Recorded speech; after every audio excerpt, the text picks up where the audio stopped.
welcome back to MCOC News. It's been a little while since I've made a news, and that's probably because I've been busy. Yes, there's been crystal openings, yes, there's been random videos on the channel, but that doesn't mean to say that I'm not still passionate about what's going on in the game. I'm just busy in my life. I can't be expected to do everything, grind the game, spend time with family, do loads of YouTube, as well as everything else that I want to do on my own personal rest and relaxation, which I'm having very little of at the moment. As well, I've got to change the office, so this is the last day I'm recording in this studio in its present format before it changes, and I'll have to down the channel for about a week whilst I get all the ton of tweaks and improvements in place, so the quality is definitely making that jump up. Microphone's been sorted, green screen's been sorted, new look, fresh look, and I will do a video on it, but it does mean that MCC News is probably going to struggle.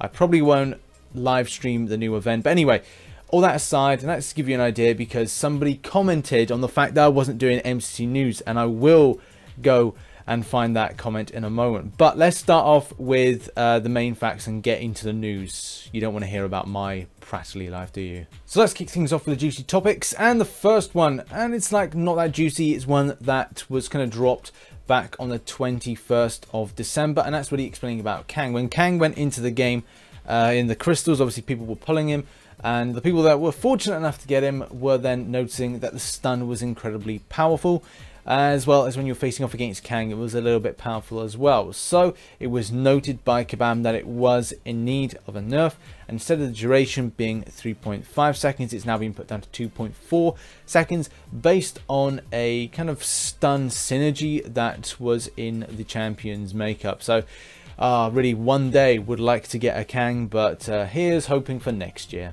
Our second story, and kind of helping out this question in the forum, and also anybody else that's maybe thought about it, if you're thinking about doing YouTube and you want to find out how you record stuff. To give you an idea, when I first started off, I had a Sony Xperia. The Z3 and the Z5 models both had inbuilt screen recorders. Unfortunately, anything else didn't have that built in, and I ended up using something called DU Recorder, and it's a very easy to use thing. You're able to kind of put your record functions on. I don't know if you can see this. This won't be a problem soon, because I'll be able to kind of have this absolutely sorted with better quality, so it won't have problems with the light. But the app called DU Recorder in the App Store, which is free on Android, is a really good app. When it comes to iOS, there is something built in nowadays with regards to a screen recorder.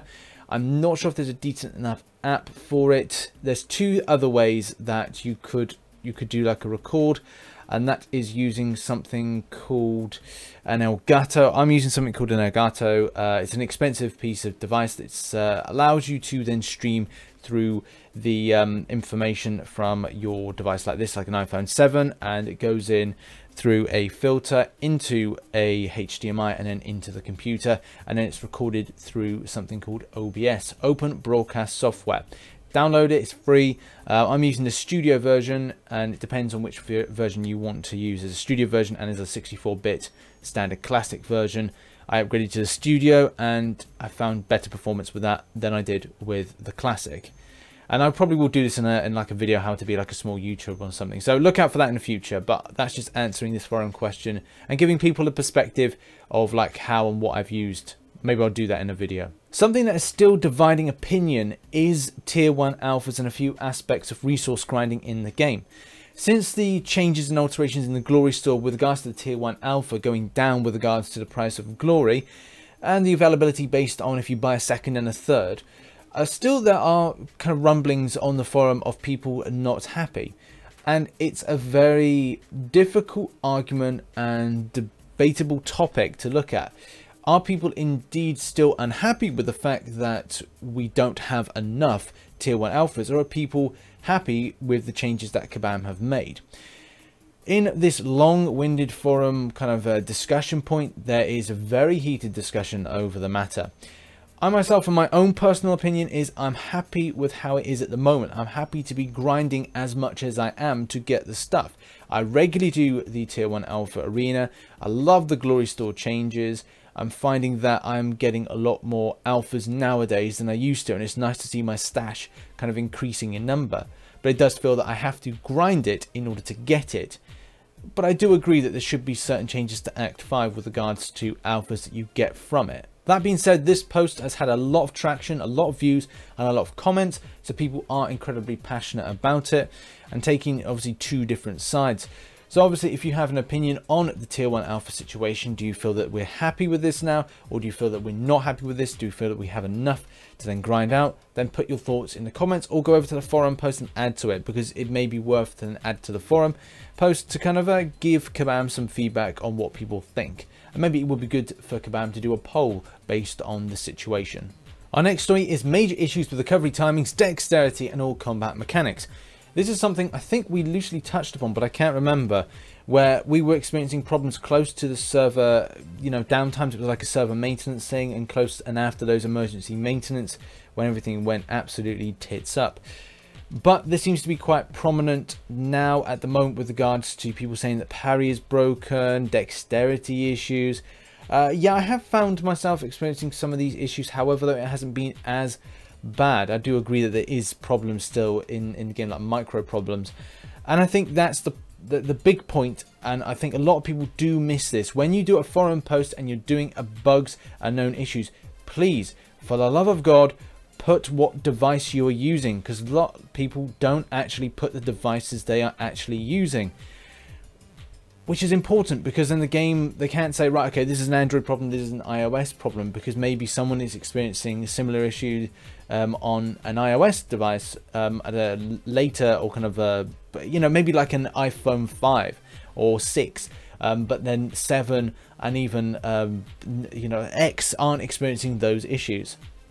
So it's always important to put the device. If you're using an Android device, if in that Android device is a Google Pixel phone, it's a Huawei or a kind of Samsung, anything. It's just important for the developer to understand which one of you is actually experiencing the issues. But obviously, I have myself found there are definite issues with regards to kind of things balancing. Like odd times that I've seen connection issues, not my personal connection issues. I run a 80 megabyte down, 20 megabyte up connection, and I find that I do not experience issues with my internet when I go to work and say I'm on my lunch break. That is a 100 up, 100 down connection. It is a strong, they're both strong connections, so therefore I don't think it's a problem with my connection.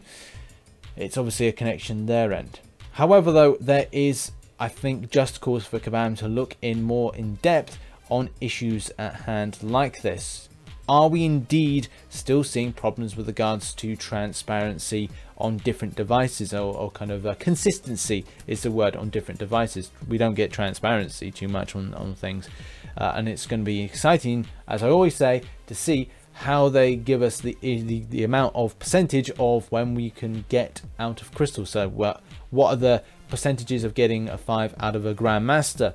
Those things are going to be really exciting to find out, but at the same time I think it may piss a lot of people off, but I guess people then will go, what should I spend my money on? Probably not on crystals anymore, because the likelihood of getting something is slim to nil. Let's go with that 0.00000000001% chance of getting that 5-star featured. Yay. And with that going off on a tangent set aside, now let's focus on another story.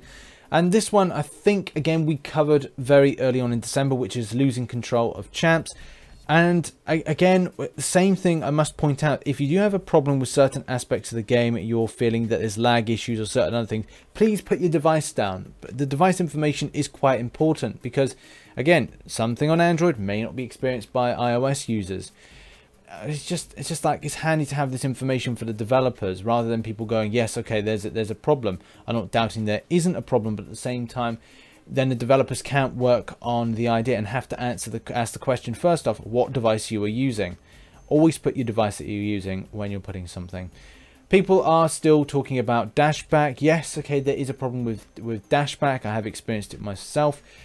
I'm not sure if it's going to be something that a lot of people experience in certain ways. I don't think a lot of the other YouTubers do make a big mention of it. I don't know why. I don't know if people are then going, right, I'm too proud with regards to own personal playing ability, that when it happens to me, then I should make mention of it. Is it device specific? Is it account specific? These are some questions I think we've got to ask. But yes, people are experiencing problems in different ways. And again, it's like hard to say, is this a lag issue? Is this something to do with a game mechanics issue? Is the game, when it leaves Kabam, to then go on to the stores, the Apple store, the Android store, and the way that it communicates back with Kabam servers, is it then airtight when it comes to, is it like America and Canada and Southern America stronger with regards to a connection based on response? Is the European side a little bit weaker? Is then Far East weaker? Those again are questions that I think then Kabam need to understand their game and how it then goes out to different areas. And just to point out, this is the comment that I've raised here, which is from Vicious J. Yeah, very vicious. I wonder why RichTheMan hasn't done a news video on YouTube recently. He has been doing opening crystals, opening videos, but no news videos. Hashtag conspiracy. We don't expect from Seaton or Brian Grant to address this issue. Yes, do people just look to me to kind of explore issues with regards to this? Yes, I have explained what I've been up to and why I just did crystal openings. But I know it's not happy for some people, so let me kind of like touch on this issue. I don't think it's a conspiracy. I just think that when the game might go out to different areas, there could be a latency or lag based on communication back to the server, and there may be some people disputing that and saying that's a load of hogwash. But you have to identify with how the servers are communicating. Obviously, we're talking about a long distance communication. Are we talking about lost packets? What we're really talking about is, it could be anything. But if you do have an issue, make sure you put your device down when you're doing a forum post. Yes, I have experienced issues with regards to block failings, especially today. Today's been really bad for it. And the dash backs, yeah, okay, that feels to me like an issue as well, but it's intermittent, and maybe there's something of consistency that needs to be identified. There's also another thing with Apple. Like, people have said that Apple products, when it comes to a point a new phone is released, it's always the previous model and the model before always seem to then scale back with regards to slowness, which then, if that is an actual kind of thing, is so bad, and it could affect the way that your game and playing is. So I may even kind of switch back over to my Android device and give that a go for a while, if that's the case that is true. However, though, you know, anything could really be wrong. It's disappointing that it seems that Kabam are having a few too much eggnogs over the Christmas and kind of holiday period, because they aren't at work or aren't kind of like active in the forums at the moment. Not a lot of response to certain things that I have seen so far. So hopefully in the new year we do see an improvement, maybe with a new update, but I say that every time. Anyway, that's really that. Our next story, a little bit of shock horror, is the fact that Punisher went for a little bit more than he did before. Before it was like 2.06, I want to say, million, and this time he's gone for 2.27, which obviously is an increase. Now I decided to put in 2.6 mil, thinking that I've been stung. I got stung before with Angela, and I'm not going to be stung again. So then putting it in actually, you know, did its bit. With regards to the current one at the moment, it's very hard to tell how Civil Warrior is going to go. A lot of people are saying about 2.3 mil with regards to the basic, and with regards to 2017, still people are saying 20 mil. But I mean, my thoughts are anything between 10 and 14 mil. I know Brian Grant's gone for 14 mil. I myself think that it's probably going to be around 10 mil. I don't think people are going to be that interested by it. But you know, you never know with these things. However, though, yeah, 10 to 14 mil seems to be a good area.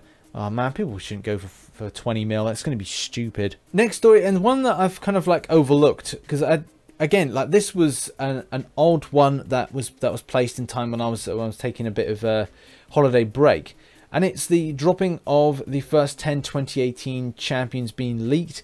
And I found this really odd, like how it was placed with regards to source information. Like, TrueCost usually posts something, or MCC Mods does a video. Instead, the video went over to Seaton's channel, which, you know, I'm not saying there's anything wrong with that, but at the same time, I didn't really get it. The video link is in the description. Obviously, go ahead and watch it. I'm not going to regurgitate any of the information that's on there. It's for you to go and take a look. But yeah, I just found that the source with regards to why this was actually posted here as opposed to Reddit and even on TrueCost's page or even MCC Mod's YouTube page was a little bit kind of like odd. I like to kind of gather sources from different areas, but going to someone else's YouTube video is kind of a bit treading on other people's toes. So yeah, go over and take a look at the video. I think that someone has posted something up to the Reddit forum, but it's just a case of just going, right, well, we've got these here. It's kind of like ladies and gentlemen, the actual first 2018. I think that was someone just like reposting that based on after watching Seaton's video. So yeah, go and take a look at the video. Link, as I said, is in the description below. So that's been MCOC news. Sorry there hasn't been any more news between the point I did the last one and this one. It's the holiday period, so I want to spend time with family, friends if I can, and just kind of like enjoy myself, and also just do some scheduled content. Yes, get content out for you guys. Also play other games. Not being rude, but there's other games out there. And at the moment, I'm doing a grind of the 2017 Champions Arena, and you know, I'm close to 9 million at the moment, so I need to get on with doing that. So I need to grind out the game a lot because there's a lot going on. So yeah, lots of fun times. Obviously, happy new year to everybody, and hopefully the 2018 is a great year. I won't be posting another MCC news video because it won't be done fresh, probably until about 7th or 8th of January. And that's just because I need to make sure the fine-tuning of the new studio is up to my standards that I want to, because at the moment I'm not happy with the standards of the mic, everything else with the channel. So yeah, lots of changes to make. So happy new year and see you in 2018. Have a good one. Bye bye for now.